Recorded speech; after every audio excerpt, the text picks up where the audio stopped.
featuring your distinguished host and certified financial planner, Bart Zandbergen. Welcome to our show of Wealth Makers and Dream Makers. We are thrilled to be back in the studio today with a new episode of the Zandbergen Report. As your host, I'm proud to bring in the movers, shakers, and difference makers who are passionate about sharing what they have learned and what you need to know today. Today, I am pleased to have in the studio is my partner, Letitia Burbon. Did you change the intro? Yeah, he made. It's all about makers this week. I like it. It's been 2 years and she's like, hey, She suddenly is that noticed. different? No, you really? This is brand new. It's brand new. I pay attention. And to the I like details. that first line because I think that's really what you guys do. It isn't that you just wealth makers, that you help people take what they have and make something of it.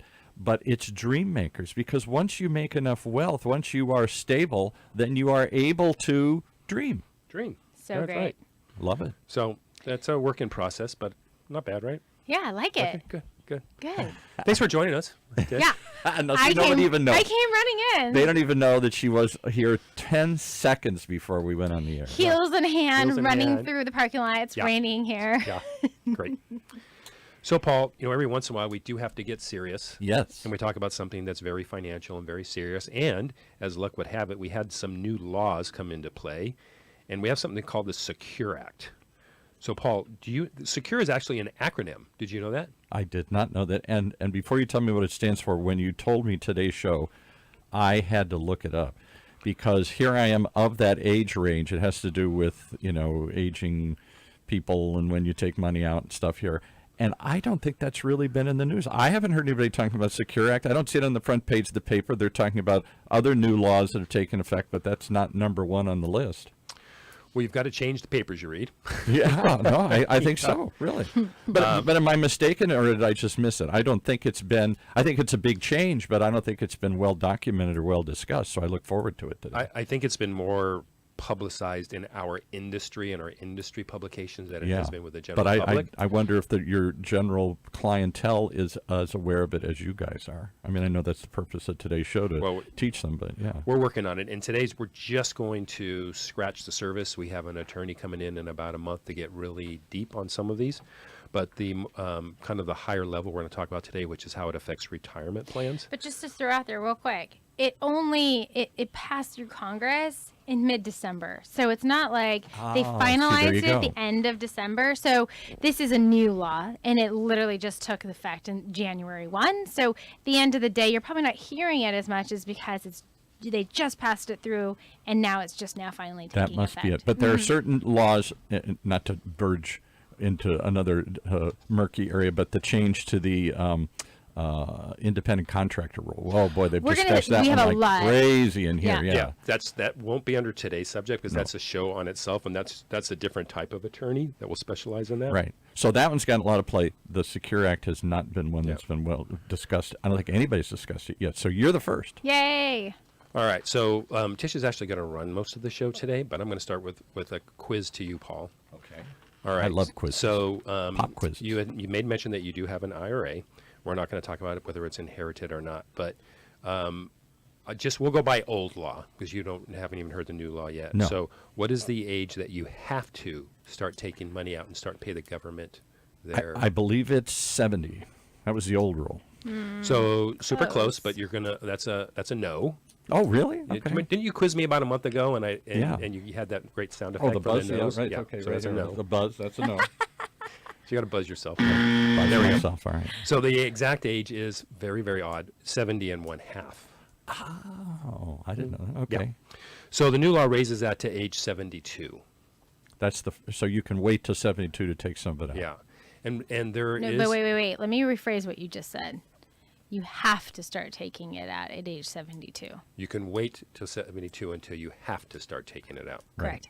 Yeah. So you got to take it out sometime. Used to start at 70 and a half. Now that's been delayed. What's the idea behind that? You can just keep it in there without paying taxes for a little longer? Correct. And actually, the purpose behind that, we think, it's a balance, because what the IRS giveth, the IRS also taketh away. So that's kind of a give me, and we're going to talk about some things that maybe aren't quite as great for the consumer and the investor. So do you want to say what the definition of the Secure Act is? Oh, I didn't answer your. No. Yep, Yeah, thanks for. What's the getting back on acronym track. stand for? All right. Setting every community up for retirement enhancement. Ooh. Thank Well, you. Thank you very much. There must be a department in the government that comes up with these. They sit there and say, all right, we got a new law. Come up with something. Let's see. We're going to call it everybody loses? No, that doesn't work. Yeah. Right. So we've talked about it before, but there's a retirement account called the Simple, Yeah. which is an acronym, which is really at the end of the day not that simple. Yeah, it's kind of like today. Right. All right, Tish, where should we go first? Secure Act. Yeah, so I want to make sure that everyone knows, big picture, that the new changes are pretty much going to affect everyone. We're talking if you're just starting to retire, it's going to probably affect you more. If you are elderly and you are going to be passing your money down to your children, it's going to affect state laws. And if you are a retirement, if you're a business owner, it could potentially affect you as well. So I've pretty much described almost everyone, anyone who's looking towards retiring, and the major changes are to retirement accounts. So like Bart said, a big change is to the RMDs, which stands for required minimum distribution, and they used to be at 70 and a half, and now they're at age 72. So as of January 1st, 2020. Okay, hold that thought.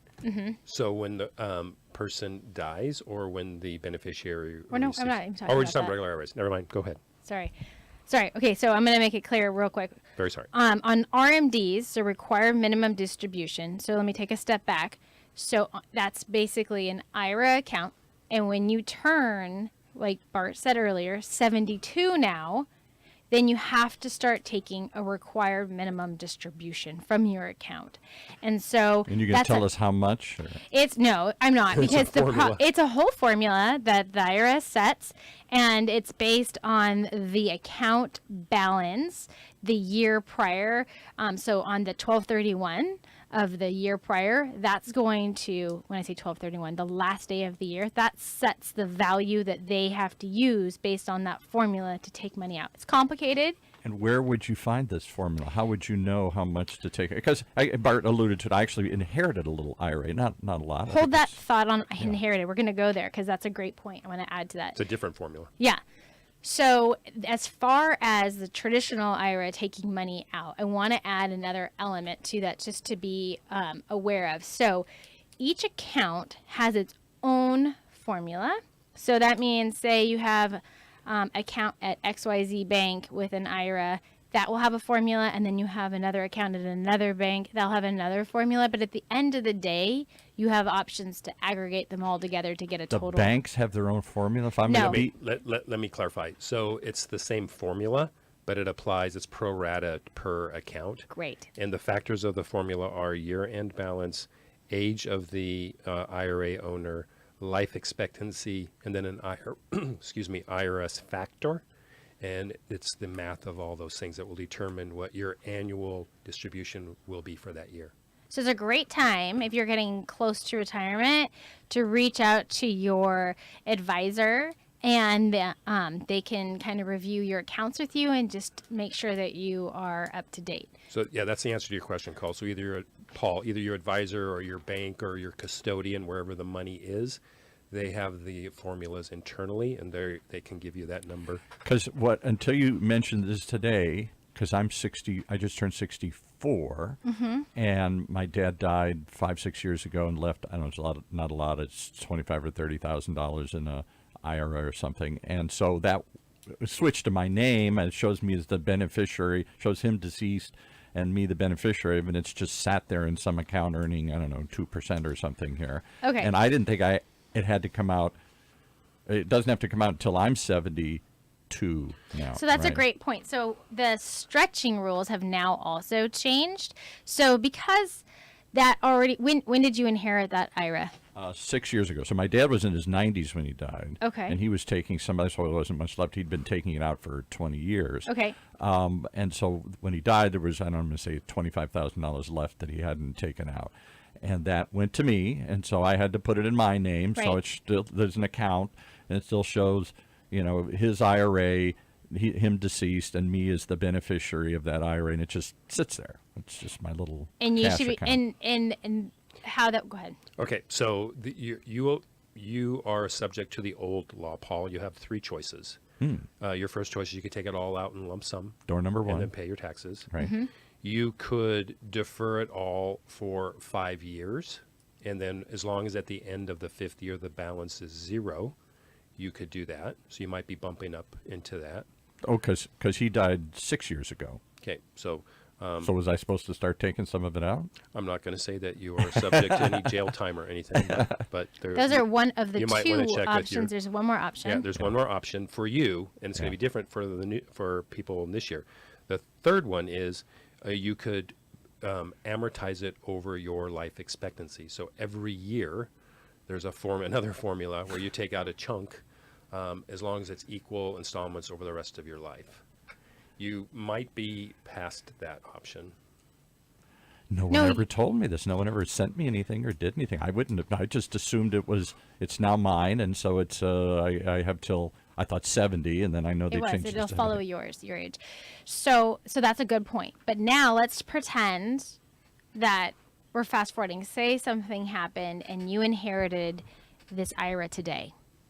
Okay, today, not last year, today. And so what would happen now under the new rules is you would have, and since this is not your spouse, this is your father, that now you have 10 years to make sure that all of the RMDs are taken out within a 10-year span. So you have 10 years to take the money out, Paul, if you were to inherit it in 2020 or later. Today, under the new rules. You got 10 years to take it out. Yeah. And actually, I Yes. need to word that. I was corrected the other day. Not if you were to inherit it. If the owner dies after January 1st, 2020, then the new laws apply. Yes. Got it. Okay. Yes. So under the new rules, there's no Wow. RMDs during those 10 years. Instead, the entire IRA balance must be emptied by the end of the 10 years. So your And if it's beneficiaries, not, what happens? you There's a have penalty or something? Yeah, heavy penalty. heavy penalties. But you have 10 years to do it.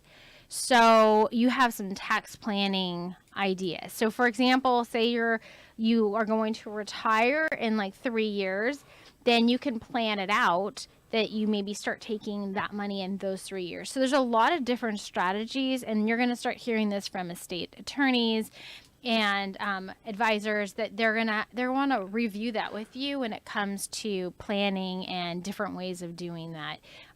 So it is something that you'll start hearing a lot more frequently. Now, so am I the only one? Again, all of this falls on us poor individuals here. Nobody called me up and said, hey, here's the rules or something. You've got this money. It's just, I thought it's mine now. It's my IRA. And I thought I didn't know it had to be withdrawn or done anything. I know ignorance is no excuse, but don't wherever it is, the bank or the place it's held, don't they have to tell you something? Yeah, and most likely, this is all new, right? But you are going to get a stack of papers, and in that stack of papers, they're definitely going to share with you disclosures and information. And so that's why you work with someone like us that will walk you through that and help you through that. But not everyone is going to tell you, verbally what's going on. They might just send you a letter, and it's within the information of the plan changes. Unbelievable. All right, so one more example of ignorance costs you here.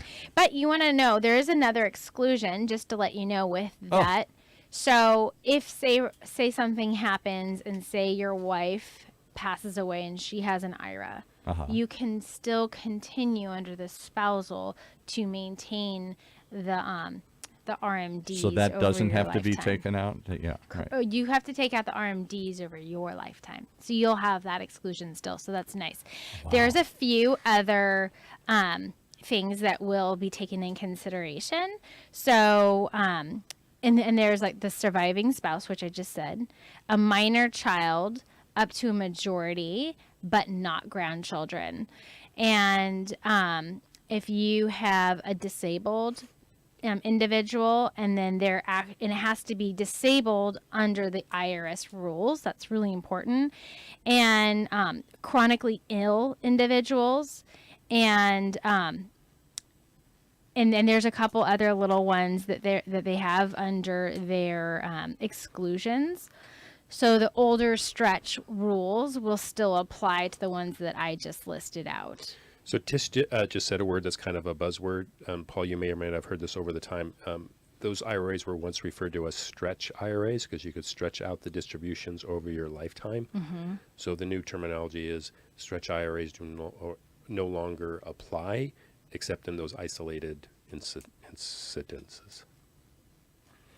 I'm trying. I can't be the only person that listens to this day. You guys are even struggling trying to remember all the different variations. It's a new rule and everything to it. What's the intent of this? What was it supposed to do? Give you more flexibility, less flexibility? Who knows? What was any idea why this change took place? Just because it was time to change something? I think it goes back to, well, the marketing, of course, is it's going to be better for us as citizens and investors. But if you really dive down, I think if you look at just the balance of those two things, okay, now you can wait till age 72.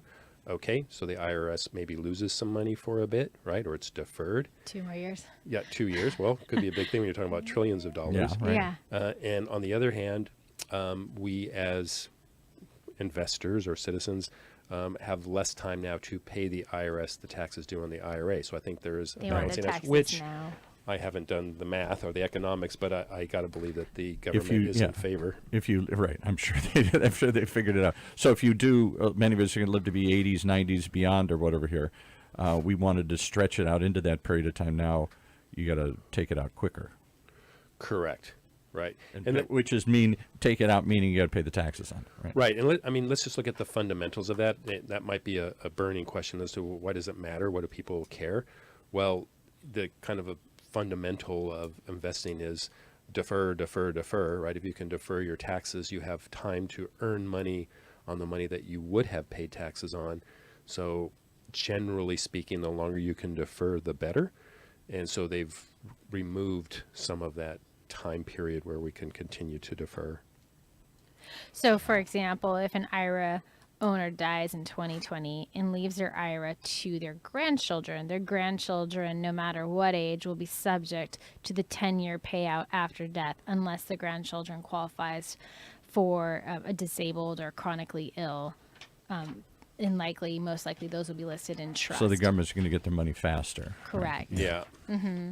Okay. So these are all new rules, right? But at the end of the day, this is some time to go back and re-look at your state plan. Maybe it's slightly dusty. Maybe there's new rules, new regulations that are in place that maybe it's time to kind of make some changes. For most people, this isn't going to affect them. This might be affecting their children or their grandchildren, how they are going to plan going forward. And ironically, we had a client ask us already, hey, how's this going to affect them? We explained the rules, and then it was quite funny. They're like, oh, well, they are getting a nice inheritance. I'm not going to worry about them. They're getting a bunch of cash. Yeah, they can figure it out. Yeah. So at the end of the day, I mean, everyone's going to have a different feeling behind this, and then we're here to help come up with some strategies to help mitigate that and really make sure that what their true goals are still being able to be realized through some really good planning. So the other thing that we're continuing to look at is what's happened, what's in place, and what we have heard through the grapevine might be happening or what's being proposed. And one of them is this little kind of unknown, what we called Roth. Yeah. So we call it the kind of the back door into a Roth IRA. Do you know what that is, Paul? I know it's a different kind. I don't know what the difference between a Roth IRA and a regular IRA is. I know there's a difference, but I don't know. So let's pretend my husband and I make too much money to contribute to a traditional IRA. And let's pretend that I'm 55 years old. So what I do, and I'm still working, what I do is I contribute my $6,000 into a traditional IRA, and then I get to pay my additional $1,000 for catch up because I'm over 50. So that's $7,000, and I deposit it into an IRA, and then I convert that into a Roth IRA. And by doing that, you pay a minimum. Do you wave your hands, or is there some magic thing you have to say or something? Yeah, Put your advisor through a lot of work. Yeah, we jump through hoops, and your CPA jumps through hoops, and then we get it taken care of for you. But it is a strategy that is, it's fine to use as of now, and we still utilize it, and our clients utilize it. So it's if someone wants to be able to maximize how much money they have in their Roth right now, that's what they like. That's one strategy to implement. And why would people like to have more money into Roths? Because as of right now, they're not having to take out. There's no requirement to take out the Roth funds. So you can have that in there and defer the taxes longer on that one. Well, actually, no. there's one more benefit. So, Paul, you asked, hey, what's the difference between the IRA and the Roth IRA? So the Roth IRA does not get a deduction going in, so you're not going to save taxes today. Mm-hmm. But everything in the Roth IRA grows tax deferred, if we're using the right terminology. Mm-hmm. But then when it comes time to take the money out, whenever, no mandatory, all the money comes out. Paul, ready for this? Ready? Drum roll. Tax-free. Ooh. Tax-free. Tax-free. So all that growth over the years, conceivably 10, 20, 30 years, Yeah. you could double, triple, quadruple your account. And you don't pay tax on? There's no capital gain. There's nothing else that nothing. goes in one way. And Well, I like that There's one. only a few ways you can get into a Roth, and so that's one way. You get to a point with your income that you no longer qualify to contribute to a Roth traditionally. So then that's why some people use this strategy to be able to get into it. And sometimes people have access to get into it, even though they have more income with their 401k. They're at work. Their work might provide a Roth provision, and then they're able to contribute to a Roth. And it sounds like clearly what they're trying to do is because people haven't saved, most of us, enough money to last 20, 30 years. So they're trying to encourage people at some point to put more into savings, and the benefit is it accrues interest. It accrues tax-free, right? On the Roth thing. well, practically it does, but as professionals, we have to say it properly, which is it accrues tax deferred, and the distributions are tax-free. Net outcome is the same, Paul, but we have to clarify for those who are Compliance. checking compliance. Got it. All right. Gotta keep you compliant. Something else that's sad. I'm sad about it because I am still young and I have many more working years. And so something else, this is not something that they've taken off the table yet, but something that they're considering and they've been kind of throwing out there is limiting the amount of value that they allow you to deduct with a traditional IRA or 401k. So say I want to max out my 401k this year under a contribution and I'm going to put in $19,000. Right now I'm able to deduct that full $19,000, but they're talking about limiting that on your taxes. What? I know. You guys are going to pay they haven't for done our, it yet. You guys are going to pay for our sins one way or another here, that's for sure. It's not fun news, but they haven't done it yet, but they're talking about it. So I would say if you have the ability to scroll away as much as you can now before some of these laws change, do it. I'm not saying it's going to change, but it's definitely conversations that they're having. How often do you discuss this stuff with your client, or how often do they, if they don't have active people like you guys are actively handling it, your clients are covered, but most of us have got, Joe somewhere that we see once a year, and he may or may not bring this up, Joe or Sally here. Should we be discussing this with them once a year, twice a year, how often do you go through this stuff? Every time there's new laws, you want to make sure that it's in front of every client. So, we do a quarterly newsletter to all of our clients of updates, and this will be part of our newsletter, and we will tell our clients how these laws will affect them generally, and then we will call for them if they haven't heard from us recently, which most of our clients hear from us all the time, but if they have specific questions, we want to make sure that they're coming in and we're helping them work through those strategies. Well, that's one more reason why everybody should get in touch with people like you. How do they reach you if they want to reach get good advice, not the crummy advice I've been getting here? Well, I'm going to give you my email and Bart's email because you can always get us on social media, but if you really have specific questions, we're not going to go emailing back and forth on that. We're going to call an appointment, have you come in or over the phone and really discuss what's going on so we understand your whole financial situation and be able to really give some really good advice. My email is Letitia@optivestinc.com. That's LETITIA@OPTIVESTINC.com. And Bart's is the same, but it's Bart@optivestinc.com, and that's BART@optivestinc.com. And well, I want to be with the money makers and the dream makers here. yes.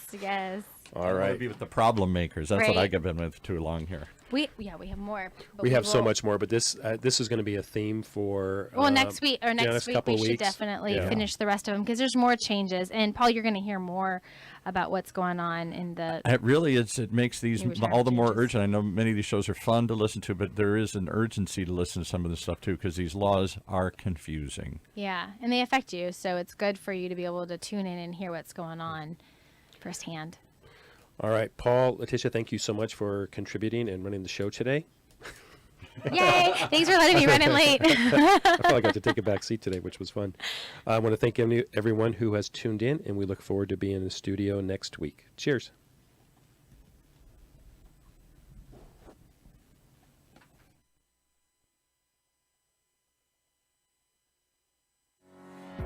Tune in next week for the latest edition of the Zandbergen Report, Tuesdays at 2 p.m. Catch up on our recent shows by visiting bartzandbergen.podbean.com. The Zandbergen Report is also available on iTunes, iHeartRadio, and Spotify. Interested in being a featured guest on our show or have a question you'd like to hear us answer? Email podcast@bartzandbergen.com. Bart A. Zandbergen, CFP, and Letitia Burbaum, AIF, are registered investment advisors with Optivest Inc.